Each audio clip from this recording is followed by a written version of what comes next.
Saglit lang, kamusta ka na? I pray na lagi kang nasa mabuting kalagayan. Alam ko naman na hindi ka pagkukulangin ng Diyos sapagkat mahal na mahal ka niya. Ako naman, kamusta? Okay lang, grabe, sobrang pinagpala tayo ngayon ni Lord kasi last time lang ako po ay kumuha na ng professional license. Wow, grabe si Lord. Kasi dati pangarap lang natin noon na magkaroon tayo ng lisensya. Ngayon, sobrang salamat kay Lord kasi hawak-hawak na natin siya.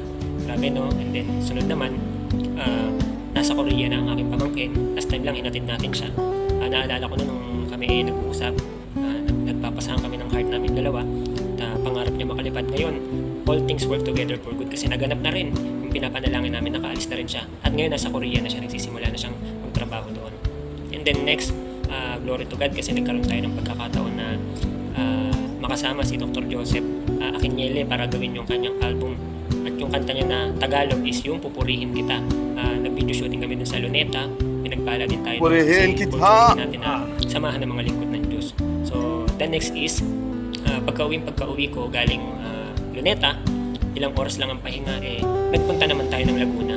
Pinagpala din tayo doon kasi nakasama natin ang lingkod ng Diyos, which is si Daddy Ben Ramos and then si Mami Marinel Ramos together with the Paranaque family and Vision Team family. So sobrang saya, nag-swimming kami doon, nagkanta, nagpalakasan, nag-pray.